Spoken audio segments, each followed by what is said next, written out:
Hey guys, welcome back. Today I'm gonna show you how to reset a TISSOT stopwatch to make all the chronographs at the 0 position. What you wanna do is, in most watches, pull out the crown all the way out to the 2nd position, and then you wanna push pusher A, button B, button A, button B, press a button A, and you can see this here moves. And you can hold it for a bit longer and it will go all the way out faster a little bit, and that's it. So for this TISSOT, I'm gonna push it all back.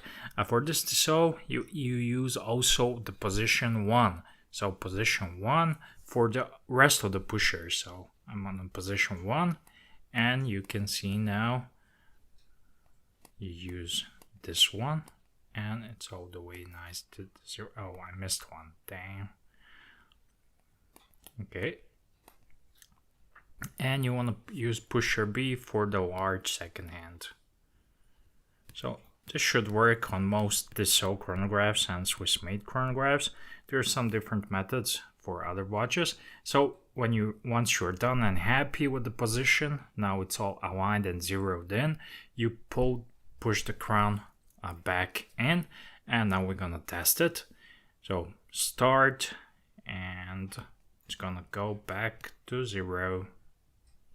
Voila, that's it. Thank you guys for watching.